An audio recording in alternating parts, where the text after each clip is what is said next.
దేవర సినిమాను ఒంటి చేత్తో నిలబెట్టిన యంగ్ టైగర్ ఎన్టీఆర్ బాక్సాఫీస్ దగ్గర 500 కోట్ల వసూళ్లు రాబట్టాడు. నెక్స్ట్ వార్ 2 సినిమాతో బాక్సాఫీస్ని షేక్ చేయడానికి వస్తున్నాడు. ఇండియాస్ బిగ్గెస్ట్ మల్టీస్టారర్గా ఎన్టీఆర్, హృతిక్ రోషన్ వార్ 2 సినిమా చేస్తున్నారు. దేవర షూటింగ్ కంప్లీట్ అవ్వకముందే వార్ 2 షూటింగ్ మొదలుపెట్టాడు ఎన్టీఆర్. ప్రస్తుతం ఈ సినిమా షూటింగ్ చివరి దశకు చేరుకున్నట్టుగా చెబుతున్నారు.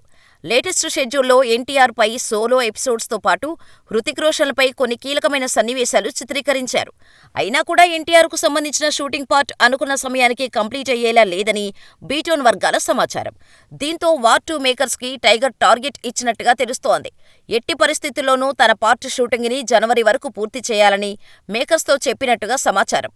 ఎందుకంటే ఇప్పటికే Prashanth Neel cinema shooting start అవ్వాల్సి ఉండగా 2025 జనవరికి షిఫ్ట్ చేశారు. దీంతో వీలైనంత త్వరగా వార్ 2 షూటింగ్ ఫినిష్ చేసి 2025 ఫిబ్రవరి నుంచి ప్రశాంత్ నీల్ చిత్రాన్ని పట్టాలెక్కించడానికి ఎన్టీఆర్ ప్లాన్ చేస్తున్నాడు. ఇక్కడి నుంచి నాన్ స్టాప్గా నీల్ మూవీ షూటింగ్ అయ్యేలా చూస్తున్నాడట. ఇప్పటికే ఎన్టీఆర్ నీల్ మూవీని 2026 సంక్రాంతికి రిలీజ్ చేస్తామని ప్రకటించారు.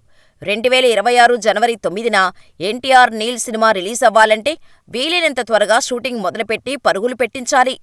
పైగా ప్రశాంత్ నీల్ డ్రీమ్ ప్రాజెక్ట్ అంటున్నాడు కాబట్టి చాలా జాగ్రత్తగా ప్లాన్ చేసే ఛాన్స్ ఉంది. మరి జనవరి వరకు వార్ 2 పూర్తి చేసి ఎన్టీఆర్ నీల్ స్టార్ట్ చేస్తారేమో చూడాలి.